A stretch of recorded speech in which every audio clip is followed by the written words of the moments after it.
भाइयों व बहनों, धनादि जड़ वस्तुएं हमारी है और हमारे लिए आवश्यक है। यह भाव मनुष्य को मन से ही उठा लेना चाहिए। मनुष्य को कभी भी उत्पाती विनाशशील वस्तुओं का आश्रय नहीं लेना चाहिए। उत्पाती विनाशशील वस्तुओं का आश्रय लेना, उनकी अधीनता स्वीकार करना, योग मार्ग, ज्ञान मार्ग और भक्ति मार्ग तीनों ही मार्गों में महान बाधा है।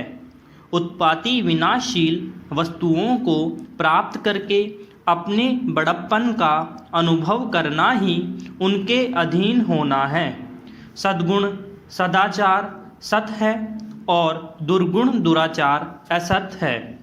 असत की तो सत्ता नहीं होती और सत का भी कभी अभाव नहीं होता। उत्पाती विनाशशील असत का संगत करने के कारण ही सत प्रकट नहीं होता। अस्वाभाविक दुर्गुण दुराचार का त्याग कर दे तो सद्गुण सदाचार स्वतः सिद्ध है। जड़ वस्तुएं बदलती और आती जाती हैं, जबकि आत्मा कभी नहीं बदलती और सदैव ज्यों की त्यों रहती है। केवल प्रकृति के अंश को पकड़ने से यह सर्वथा स्वाधीन होते हुए भी पराधीन हो जाती है और जन्म मरण के बंधन से बंध जाती है। पैरा आध्यात्मिक उन्नति में सांस्कृतिक वस्तुएं, योग्यता आदि की बिल्कुल आवश्यकता नहीं है। जड़ता से संबंध विच्छेद करने पर ही चिन्मयता की प्राप्ति होती है। वास्तव में चाहे धनवान हो या निर्धन, मन से धन की इच्छा का त्याग करने पर दोनों समान हैं।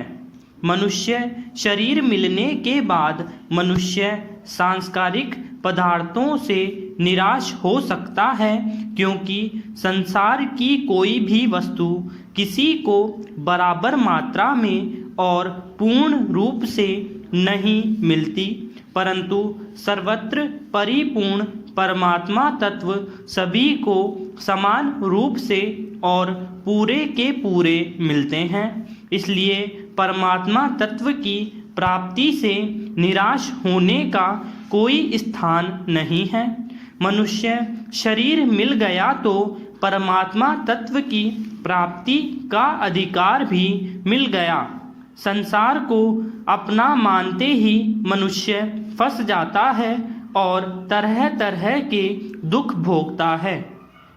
मनुष्य को चाहिए कि शरीर को संसार की सेवा में अर्पण कर दे और स्वयं को परमात्मा को अर्पण कर दे। अपने लिए कुछ करना है ही नहीं और अपने लिए कोई वस्तु है ही नहीं, ऐसा अनुभव होते ही संसार संबंध विच्छेद हो जाता है। यही कर्म योग है। संसार की किसी भी वस्तु से मनुष्य का संबंध नहीं है। समय होते ही वह यहाँ से चला देता है।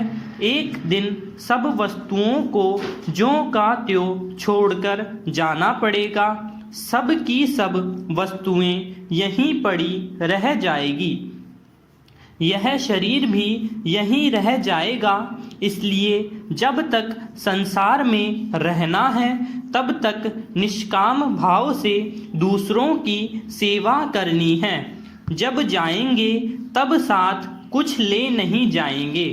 मनुष्य को चाहिए कि वह अपने लक्ष्य का निर्णय कर ले और लक्ष्य वह रहे जिसकी प्राप्ति के बाद कुछ भी करना, जानना और पाना शेष न रहे।